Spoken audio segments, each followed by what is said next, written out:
say why not? Not just me waiting to rock. Painful, yeah I know. It couldn't be easy when I had to go. I'm yanking on my plug, and I can't seem to get it loose. Pulling all the stops, your ideals change when you got nothing to lose. Elimination, elimination, elimination, elimination. Eliminate the right, eliminate the wrong, eliminate the weak, eliminate the strong. That we're saying it's kind of become my favorite thing to watch other than Pluribus this year. This MAGA infighting that we're seeing, it's kind of become my favorite thing to watch other than Pluribus this year. Great series, highly recommend. Right, but yesterday with MAGA, you had just fighting on multiple fronts with Donald Trump, Marjorie Taylor Greene, Tucker Carlson, Ted Cruz, Laura Loomer, and others just kicking, punching, just grabbing fistfuls of hair. You know, we'll start with Trump and Greene, or as he calls her, Brown. Right, because Marge, I mean, she's broken from Trump on several issues this year. What was happening with Israel and Gaza, the strikes on Iran, the Epstein files, the healthcare subsidies, and all of that has led to her next month resigning. And you have Trump calling who used to be his bravest soldier a traitor, among other things. And so yesterday she went on CBS's 60 Minutes and she shot back. Right, with Marge saying that around the same time he invited the Democratic Socialist Zoran Mamdani, the Saudi Crown Prince Mohammed Bonsan, the new Syrian president whom she called a former Al-Qaeda leader, to the White House. And so you had Greene seeming to imply here that if anyone's a traitor, it's not her, it's Trump. And then with that, you had her getting really serious about her own personal safety. After President Trump called me a traitor, I got a pipe bomb threat on my house, and then I got several direct death threats on my son. The subject line for the direct death threats on my son was his words: Marjorie Traitor Greene. And Greene then later elaborated on X, saying, I sent these assassination threats on my son to President Trump, in which he responded with harsh accusatory replies and zero sympathy. And adding, I also sent these threats to Chief of Staff Susie Wiles and Deputy Chief James Blair and received no response, nothing. Saying it was shocking to be treated this way by top Republican Party leaders, considering everything I did to help elect their boss and the fact that I have paid all of my dues, $350,000 plus, to the NRCC every single Congress, including this one, and have a 98% voting record with President Trump and a 100% rating by Conservative Review. And then asking, what is required of me to be an American first representative? Must I stay until I am Charlie Kirk or my children are murdered? And adding, Republicans need to take a hard look in the mirror and ask themselves, are you a mindless pawn taking orders or an elected representative serving your district and their views and needs? Saying a congressional Republican majority who takes orders from the White House and relinquishes all control to the executive branch is not serving the will of their voters. And an admin that only provides results through executive orders only provides temporary policies to the American people. But then also with 60 Minutes, what a lot of people have grabbed onto is how she described Trump's conversation with her about Epstein. He was extremely angry at me that I had signed the discharge petition to release the files, and he was furious with me. What did he say?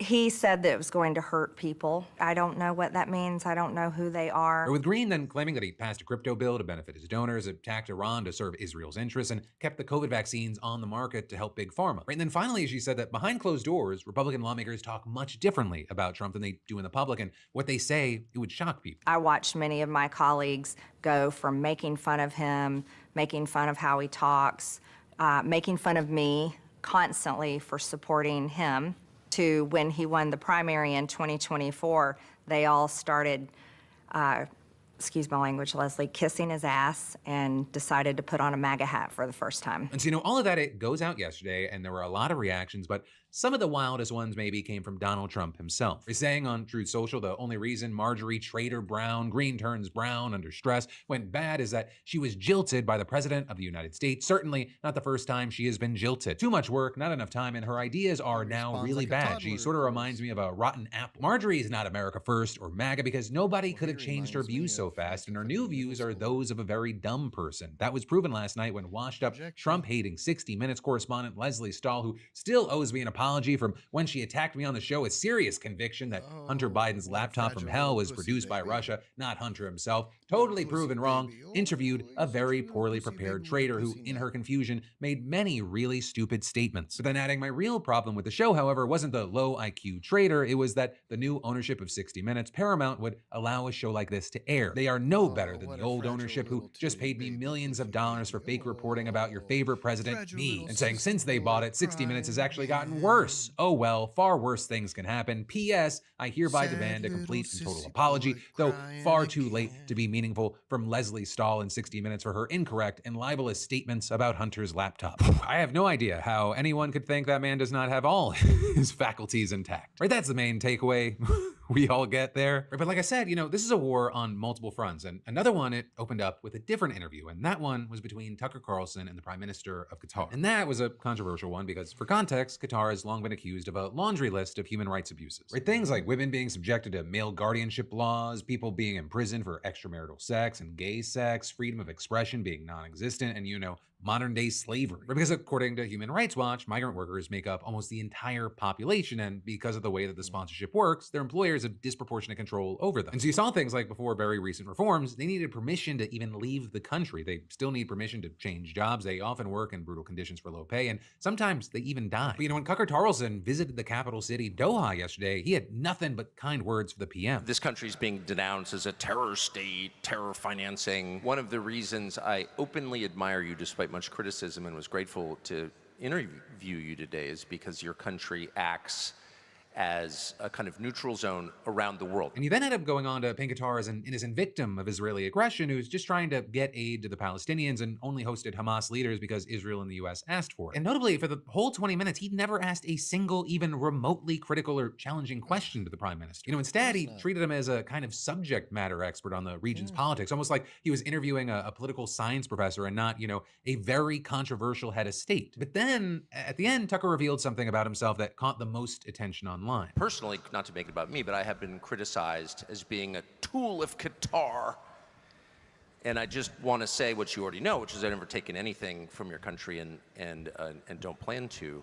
I am, however, tomorrow buying a place in Qatar, both because I am pay a high check in Doha, yeah, and I'm doing that because I like the city. I think it's beautiful, but also to make the statement that I'm an American and a free man, and I'll be wherever I want to be. And immediately, you had many on the right just dunking on it. Or with Ted Cruz, oddly, or maybe not oddly, I remember that one 9/11 post that he liked, opting for a sexually suggestive angle of attack, or posting a picture of Tucker sitting with his legs spread out in the air and what can only be described as a very eager and receptive position with the caption, live footage of Tucker Carlson interviewing the Prime Minister of Qatar. With him then also posting, I thought fellatio was illegal in Qatar. And then when Neil Patel, the CEO of Tucker's media company, posted a photo of themselves in Doha with the ironic caption, greetings from the bloodthirsty, terror-supporting slave state of Qatar, Cruz responded, fact check, true. But all of that was pretty tame compared to the firestorm that was unleashed by one of Trump's closest confidants, Laura Loomer. When I say firestorm, I mean she has been posting incessantly for the past 2 days about him and Qatar, literally dozens upon dozens of posts with her fingers just flying, writing things like nothing says America first, like giving your money to the funders of global Islamic jihad who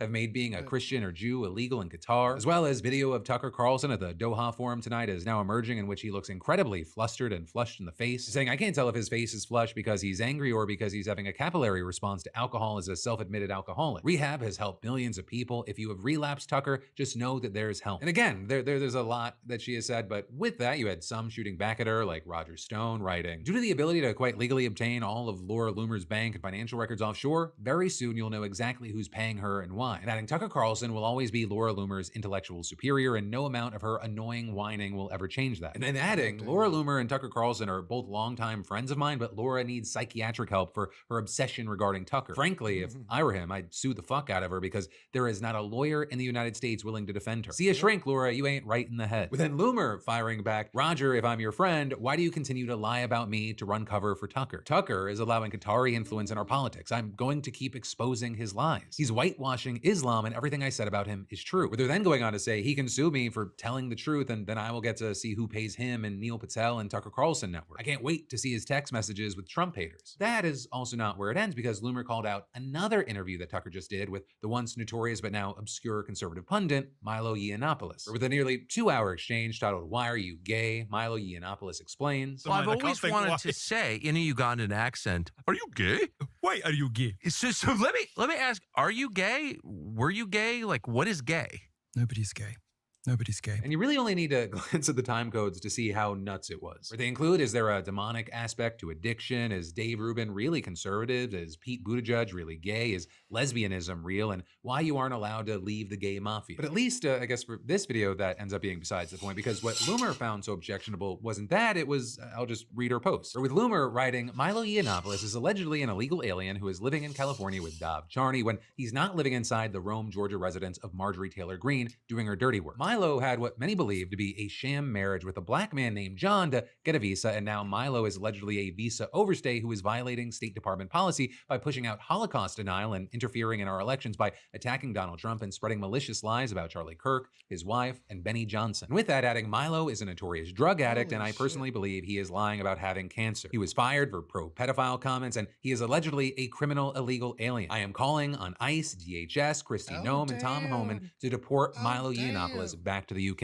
I am happy to provide witness testimony and hand over Milo's address to authorities and immigration officials. And then, in another post, she continued, further proving that Tucker Carlson is totally okay with the attacks on TPUSA and the accusations from Milo that Tyler Boyer and Benny Johnson are gay. Tucker Carlson is continuing to promote Milo tonight, just hours after Benny and his wife threatened to sue Milo for defamation. And then continuing, Milo also went on Timcast this week and said Charlie Kirk was gay and was planning to divorce Erica Kirk. Tucker is literally trying to destroy TPUSA, and for some weird reason, they won't call him out. This is clearly coordinated. And so yeah, for now, we'll have to continue to watch this, wait and see where any of this just dumpster fire shit show goes. You know, in the meantime, I don't know, I'll have my popcorn ready. Again, love Pluribus. This is the show of the year.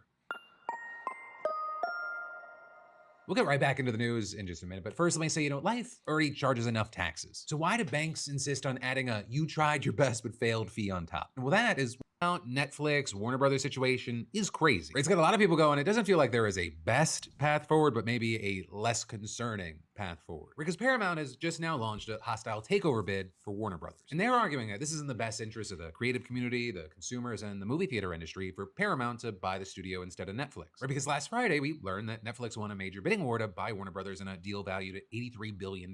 And this is a big deal. Netflix beat out Paramount, Comcast, and more longtime major players to get this. I mean, this is a move that would essentially cement Netflix as an official king of Hollywood. But also, you have a lot of people concerned here. One, you have people fearing that this would lead to a monopolistic control of the streaming market. And two, this really made people worry about the future of movie theaters. Right? Because while Netflix said that it expects to keep releasing the studio films theatrically, it also said that they plan on making the release windows more consumer friendly, which essentially means that films won't be released in theaters for as long. And so then pair that with Netflix's co-CEO Ted Sarandos long downplaying the importance of theatrical releases, and you have many questioning what Netflix's long-term goals would actually be here. And with that, you had a group of anonymous producers even writing a letter arguing Netflix views any time spent watching a movie in a theater as time not spent on their platform. They have no incentive to support theatrical exhibition, and they have every incentive to kill it. And they definitely weren't alone there. You had major Hollywood unions like the Writers Guild going as far as to say that the deal should be blocked. And overall, if you looked out there were a ton of people in the industry just kind of panicking about this acquisition. But then also, even though today's news, it may lead to that deal falling through,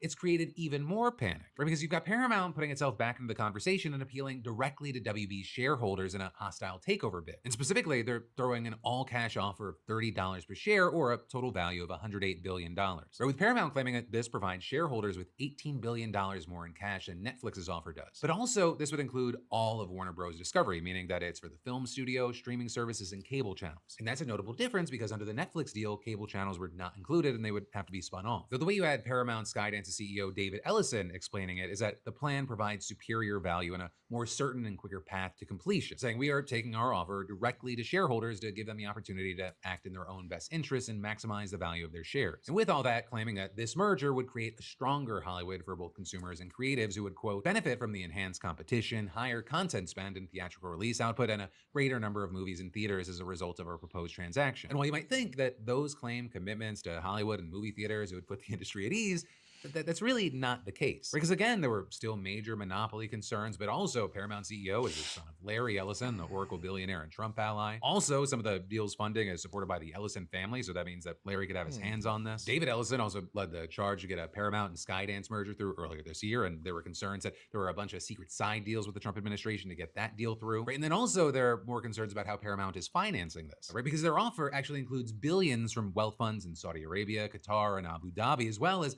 an equity firm backed by Jared Kushner, Trump's son-in-law. Though with this, you had Paramount saying that the foreign wealth funds have agreed to forego any governance rights, including board representation associated with their non-voting equity investments. As you know, those promises, they could help it get federal approval, but also the thing is, there's just a ton of politics involved no matter who buys it. And Trump, he really hasn't said where he stands on this. He has given mixed messaging on the companies. It often feels like he supports whoever he most recently met with, though he recently just praised Netflix and Ted Sarandos, but then added that the merger could be a problem. With Trump saying they have a very big market share, and when they have Warner Brothers, that share goes up a lot. And adding, I'll be involved in that decision. Also, I've got to add that as I was recording, both Netflix and WB ended up responding to the news. Right, Netflix kind of dismissing it, saying this bid was expected, but they remain confident in their deal, and Warner Bros. Saying it will carefully review this new Paramount offer and respond within 10 business days. Right, and then with all of this, we haven't even touched on the fact that WB's cable channels include CNN. So if the Ellisons get their way, they would then be in charge of CNN, and they already have CBS News. And then that, I mean, it doesn't even get into the TikTok of it all. I mean, the amount of control that's happening in the media right now, it's crazy. But hey, for now, while this plays out, I'd love to know your thoughts, opinions, reactions, and maybe even predictions about what's going to happen next. Definitely let me know your thoughts on that in the comments down below, because yes, this is a news show, but I also want it to be a conversation. But then next up from that, this is ridiculous.